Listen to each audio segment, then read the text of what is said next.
votre invitation. C'est toujours un plaisir de venir vous rencontrer. Vous souhaitez déjà à toutes et à tous une très belle année 2017. Très heureux d'être ici sur ces anciennes carrières Solvay. Je le dis souvent, sur ces carrières Solvay, qui a fait le dynamisme économique de la ville de Maxéville, qui était connue bien au-delà des frontières de notre ville.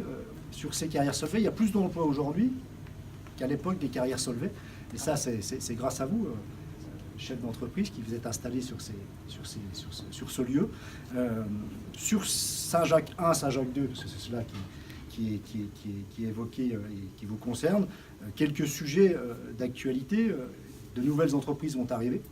Vous le savez, entre l'usine Eurofin et Écologia, sur ces grands terrains. Le groupe Saint-Christophe va s'installer, donc il rapatrie l'ensemble de ces concessions sur Maxéville. D'autres projets doivent encore arriver. Le carrefour devrait être modifié. Ce fameux petit rond-point qui est un peu dangereux, qui a déjà été un peu bougé, va être complètement revu.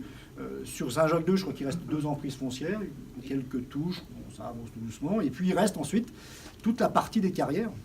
On en parlait à la métropole vendredi dernier. Derrière le Zénith, il y a encore des emprises foncières. Et la question, est-ce que je milite aujourd'hui au Grand Nancy et à la métropole, c'est que cette zone Saint-Jacques 2 puisse voir un prolongement vers un Saint-Jacques 3 pour pouvoir avoir un prolongement de la zone d'activité. Parce qu'on est sur un lieu qui est stratégique. C'est la porte d'entrée nord et ouest du Grand Nancy, donc Paris, et en venant de Pont-à-Mousson, Metz et puis le nord de la région, donc c'est important. Donc voilà, il y a un vrai dynamisme qui se pose, et donc moi je suis très attentif de ce qui se va passer sur les carrières.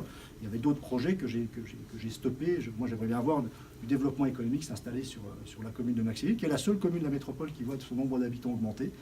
Il y a également la question de tout ce qui est cheminement piéton. Après la passerelle Michael, parce qu'aujourd'hui on avait fait l'expérimentation d'un transport en commun qui n'avait pas fonctionné. Beaucoup prennent la ligne 2 et après ils passent la passerelle Michael et ensuite le cheminement est un peu difficile. Il s'est amélioré, mais je crois qu'il y a encore beaucoup de travail. Autre projet, c'est le CFAI. Le projet du CFAI va voir le jour. C'était compliqué. Hein. L'État cherche encore 2 millions, donc on n'est encore pas tout à fait arrivé, mais bon, je pense qu'on va y aboutir. Des transformations, il y a beaucoup de choses qui bougent en ce moment. La communauté urbaine du Grand Nancy est passée de communauté urbaine à métropole. Ça peut paraître juste un truc de politiciens qui veulent absolument avoir leur métropole. On fait partie des groupes des 15. Et ce qui est important pour le développement économique, c'est que la métropole a pleine compétence dans le développement économique. Dans cette nouvelle région du Grand Est, si on regarde bien cette nouvelle région, entre Strasbourg qui était métropole et Paris qui est de fait métropole, il y avait une espèce de désert. Nancy est devenu un point d'équilibre. Et dans la négociation avec la région sur le futur schéma régional de développement économique, d'innovation et d'internationalisation, la métropole a son mot à dire. Ce qui n'est pas le cas des communautés urbaines. Donc là, on a un vrai rapport de force qui se met en pas un rapport de force qui est amical avec la région pour faire valoir les compétences et les atouts de ce territoire de la métropole. Cette nouvelle région, qui là aussi, avec les lois qui ont été proposées par le gouvernement, on a une grosse région.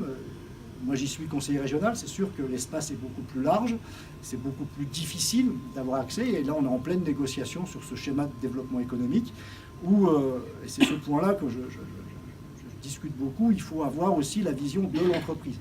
C'est-à-dire quels sont les besoins d'une PME. Alors évidemment, il faut avoir des visions de filières d'avenir, d'innovation, mais le chef d'entreprise, en termes de fonds propres, en termes de reprise d'entreprise, en termes de création d'entreprise, c'est-à-dire la vie du chef d'entreprise, chaque jour, doit être pris en compte. Donc ça, c'est un travail qui est en cours. Mais donc, vous voyez, beaucoup de choses sont en mouvement.